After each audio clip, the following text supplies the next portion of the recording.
नमस्कार, legal update programme में आपका स्वागत है। आज हमारी चर्चा का विषय है कोलकाता मामले का स्वतः संज्ञान। सबसे पहले जान लेते हैं ये चर्चा में क्यों है। हाल ही में आरजी कर मेडिकल कॉलेज अस्पताल कोलकाता में प्रशिक्षु डॉक्टर के कथित बलात्कार और हत्या तथा संबंधित मुद्दों के संबंध में सर्वोच्च न्यायालय ने कोलकाता के आरजी कर अस्पताल में एक डॉक्टर के बलात्कार और हत्या का स्वतः संज्ञान लिया। आइए जान लेते हैं मामले की पृष्ठभूमि। कोलकाता के आरजी कर मेडिकल कॉलेज अस्पताल के सेमिनार रूम में एक पोस्ट ग्रेजुएट ट्रेनी डॉक्टर का शव मिला।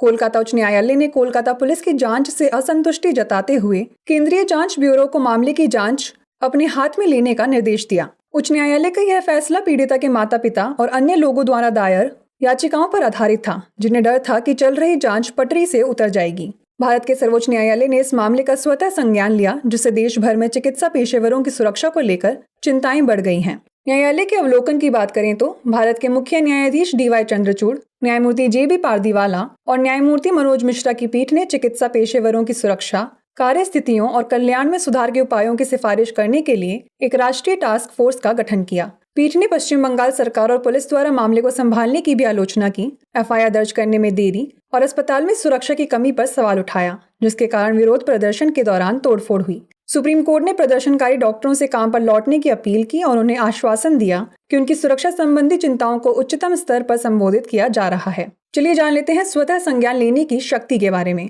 स्वतः संज्ञान एक लैटिन शब्द है जिसका अर्थ है अपनी गति से। न्यायपालिका के संदर्भ में यह किसी भी पक्ष से औपचारिक अनुरोध या याचिका के बिना अपने आप कानूनी कार्रवाई शुरू करने की अदालत की शक्ति को संदर्भित करता है। यह शक्ति अदालतों को उन मुद्दों को संबोधित करने की अनुमति देती है जो सार्वजनिक हित या चिंता के हैं, भले ही किसी भी पक्ष ने इस मुद्दे को अदालत के ध्यान में नहीं लाया हो। भारत का सर्वोच्च न्यायालय संविधान के अनुच्छेद 32 के तहत स्वप्रेरणा शक्ति का प्रयोग करता है, जबकि उच्च न्यायालय अनुच्छेद 226 के तहत इस शक्ति का प्रयोग करते हैं। आइए अब नोट कर लेते हैं अभ्यास प्रश्न।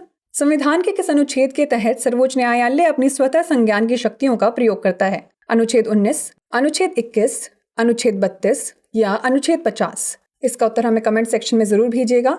ऐसी और वीडियोस देखने के लिए लाइक, शेयर और सब्सक्राइब करना ना भूलें। धन्यवाद।